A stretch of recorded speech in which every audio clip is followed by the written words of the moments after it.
Well, more than 100 children are on the waiting list for mentors with Big Brothers Big Sisters of East Tennessee, but there are not enough volunteers, and some of those children are bilingual. WBIR 10 News anchor Heather Walliga introduces us to Juan and his big brother David in this week's Live a Little. So, buddy, nice coat. Is that one yours? On a chilly morning on the playground, David Bokongal meets his little brother. Okay, let's walk around.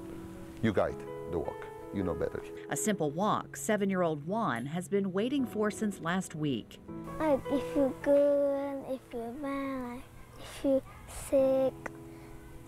We tell him about this stuff. He's a good listener, maybe better than me. So, have a seat. How's your brother? In class? The two were matched last year through Big Brothers Big Sisters of East Tennessee and made an instant connection over Play-Doh and homework and Juan's favorite, David's cooking. He can make spaghetti, I think, and I'm going to turn 8. He's going to make him pizza. I'm bilingual, so Spanish is my first language. So when I was in the process, I knew there was a big need for males. And I know it was also a need for people who can also speak Spanish. David, a husband and father of 2, grew up in a third world country and knows the struggles of fitting in. I was in poverty for times of my childhood when I was in Bolivia.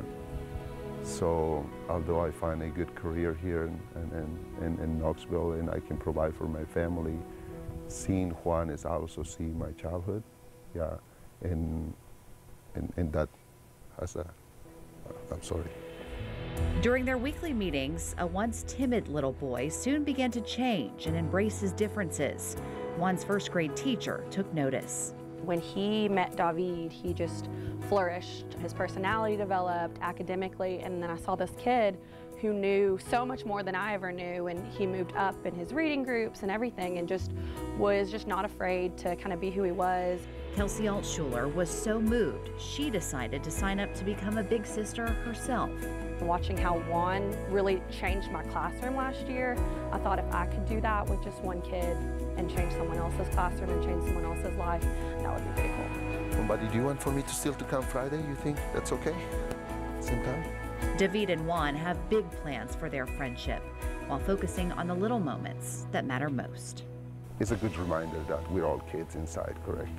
And sometimes we forget about the important things in life. And Juan's a tremendous kid. He brings that value. 3 other children who are bilingual are still waiting to be matched with mentors with Big Brothers Big Sisters of East Tennessee. If you'd like to volunteer, we've got a link to do that right now at WBIR.com.